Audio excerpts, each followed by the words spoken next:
Back in 2019, in Lampedusa, Italy, something happened that would change everything. The Mediterranean that summer was a hard, indifferent blue. Boats left the Libyan coast in the wash of dawn, overloaded with people whose names and faces would become headlines. The 2013 Lampedusa disaster, when more than 360 migrants drowned on October 3rd, had already carved itself into the European conscience. Yet 6 years later, crossings surged and politics hardened. In Rome, the new interior minister spoke of closed ports. At sea, volunteer crews read a different law, the law of rescue. One ship in particular, Sea-Watch 3, had become a symbol.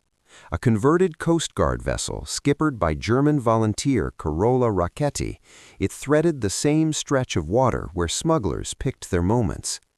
In June 2019, the ship pulled dozens from sinking rubber boats, small people with bigger stories, families, fishermen, children stitched to life jackets. They were rescued in international waters under maritime duty to render aid. The problem was where to bring them. Italy, led by Matteo Salvini, had declared its ports closed to NGO vessels. Aquarius had been turned away the year before, and Spain took its exhausted passengers.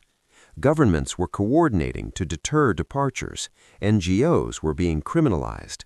When Sea-Watch 3 spent days at sea with dozens on board and nowhere to go, tension compressed into a decision. On June 29th, under night and lights, Rackete steered into Lampedusa's tiny harbor. Authorities had ordered her to stand off. A Coast Guard vessel had tried to stop the approach. Rackete pushed forward, saying she could not risk another mass death offshore. Her ship nudged past the patrol, moored against the breakwater, and the people were brought ashore. The Italian police arrested Rackete, accusing her of illegally docking and of resisting a state vessel. The arrest was theatrical. Footage of handcuffs and a defiant captain, a right-wing interior minister declaring the law upheld, NGOs and human rights groups calling it a shame. For many Europeans, it crystallized a deeper suspicion. This was not simply one captain's act of civil disobedience.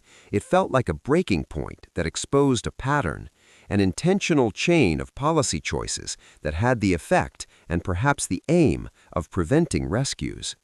To understand that pattern, you have to look at the paperwork and the politics. In the years after 2015, the EU launched naval